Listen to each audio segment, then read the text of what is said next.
तुमचं स्वागत आहे प्राचीस रेसिपीमध्ये। आजची रेसिपी आहे डार्क चॉकलेट केक। त्यासाठी मी 250 ग्रॅम चॉकलेट प्रीमिक्स घेतलेला आहे। ते पाणी टाकून चांगलं फेटून घ्यायचे।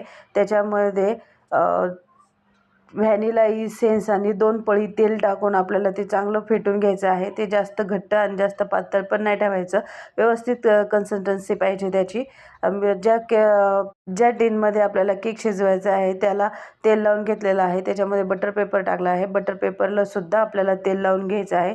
आता हे बॅटर ओतून त्याला टॅप टॅप करून त्याचे बबल्स काढायचे आहेत आणि एका पातेलं फ्री हीट करून त्याच्यामध्ये मी जाळी ठेवून केक शिजवायला ठेवलेला आहे। अशा 20 ते 25 मिनटं आपल्याला केक शिजायसाठी लागतात। मी तो काढून घेतला आहे, त्याचे पीसेस करून घेतलेले आहे। तिथं व्हिप क्रीम मी करून घेत आहे। व्हिप क्रीम केल्याच्या नंतर मी एक एक लेयर घेऊन त्याच्यावर चॉकलेट सिरप, व्हिप क्रीम आणि चॉकलेट गनाश टाकलेला आहे। एकसारखेच असे सगळे पीसेस मी एकावर एक ठेवून आपला केक तयार केलेला आहे। त्याच्यामध्ये आणि त्याला आपल्याला खूप छान अशी डिझाईन करायची आहे। जर तुम्हाला चॉकलेट गनाशची रेसिपी पाहिजे असेल तर मला कमेंट करून नक्की सांगा। आणि तुम्हाला अजून कोणते केक बघायला आवडतील हे मला कमेंट करून नक्कीच सांगा।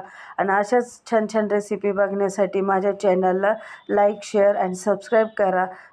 तुमचं सपोर्ट माझ्यासाठी खूप महत्त्वाचा आहे। थँक्यू।